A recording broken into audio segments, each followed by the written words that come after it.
Je voudrais profiter de la présentation du portrait de Jean-François Copé pour vous parler à nouveau de couleur. J'ai envie de vous parler de la couleur, celle que l'on voit dans les aquarelles, dans les lavis, ou encore l'utilisation d'autres médiums tels que la peinture acrylique ou la peinture à l'huile. Cette pâte est allée sur toutes sortes de supports disposés dans toutes sortes d'endroits et dans des ambiances artificielles ou naturelles. J'entends par naturel la lumière bleutée du matin pour devenir lumière orangée au soir venu, où il est facile de constater que les moments de lumière blanche sont finalement assez rares. Il faut ajouter à toutes ces combinaisons la couleur étalée dans des formes aussi diverses et vue par des personnes si différentes. Nous sommes tous si différents. Est-il encore possible de parler de couleur? Il existe bien sûr d'autres techniques comme le pastel gras, le pastel sec, les craies, les crayons de couleur, la gouache.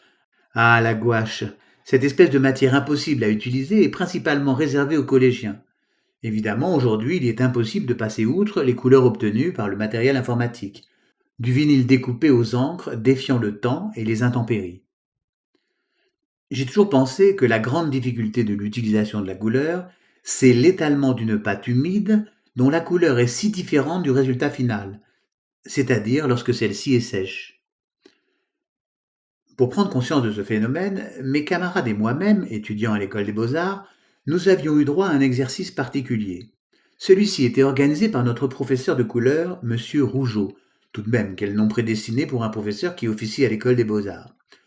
Monsieur Rougeot, donc, avait les allures du professeur Tournesol en un peu plus corpulent. Il avait chez lui un trait de malice renforcé par la brillance de ses yeux que l'on pouvait percevoir derrière les lunettes rondes. Je parle de lui au passé car je n'ai aucune nouvelle depuis plus de 37 ans. J'ai fait quelques recherches sur Internet, sans aucun résultat. Je suis sûr qu'il coule des jours heureux dans l'une des campagnes de France, entouré de sa famille. Dans la classe, ce jour-là, pendant que chacun de nous était affairé, nous avons vu le professeur Rougeot s'installer à une table d'étudiants et sortir d'un vieux carton à dessin vert intense, recouvert uniformément de taches noires, une feuille de papier au format raisin. Puis d'une vieille boîte un peu rafistolée, il sortit un grand nombre de tubes de couleurs. Il a commencé à barbouiller. Tous les étudiants se jetaient des regards avec un espoir caché, celui de voir et peut-être même de comprendre la naissance d'une œuvre d'art. Chaque geste était épié.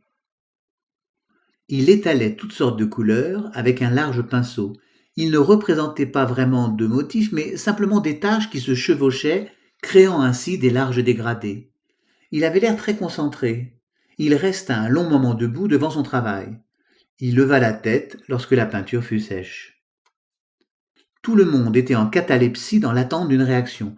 Je me souviendrai toujours de Valérie, bouche bée, qui a laissé tomber la moitié de sa gaufrette, au parfum fraise si mes souvenirs sont bons, sur un travail encore humide. Le professeur Rougeot, tout en exécutant un 180 degrés, a prononcé la phrase suivante qui restera toujours gravée dans mon esprit. Quelqu'un a une paire de ciseaux? Tous un peu faillot, le professeur Rougeot s'est rapidement retrouvé encerclé d'une armée de ciseaux aux allures diverses. Fabienne, mon amie, ma camarade de classe, a encore gagné. Monsieur Rougeot, l'air très inspiré, se mit à découper la feuille en plein de petits morceaux afin de créer toute une série de doublons. Un morceau pour l'élève et l'autre pour la correction, avec le nom de l'étudiant au verso. Vous l'aurez compris, nous avions quelques jours pour retrouver la couleur exacte. Si l'exercice paraît simple, il m'aura fallu plusieurs soirées pour résoudre ce problème. Comment deviner la couleur d'une peinture lorsque celle-ci est humide? De surcroît, l'épaisseur de la couche appliquée et additionnée au grain du papier ne jouait pas en notre faveur. En ce qui me concerne, l'échantillon était d'un gris bleuté improbable. La fois suivante, monsieur Rougeot, un peu fier de lui, regardait les élèves rentrer dans la classe. Il observait presque un à un les étudiants qui composaient cette file indienne. Chacun avait la mine un peu sévère. Même si nous étions en première année, nous étions un peu furieux d'avoir tous plus ou moins échoué à l'exercice. La couleur, nous croyions la connaître. En effet, la plupart d'entre nous dessinaient depuis l'âge de 5 ans. Nous avions tous entre 10 et 15 ans d'expérience. Et pourtant.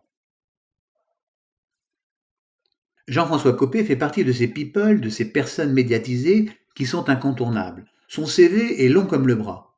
Député, porte-parole, secrétaire d'État, ministre délégué à l'Intérieur, Ministre délégué au budget, président du groupe UMP, secrétaire général de l'UMP, président de l'UMP, maire de Meaux, député de Seine-et-Marne. Oublions le prix du pain au chocolat, ici j'ai envie de retenir qu'une seule anecdote, car je la trouve très séduisante. Inscrivons dans Google Jean-François Copé, jazz au café Lacombe.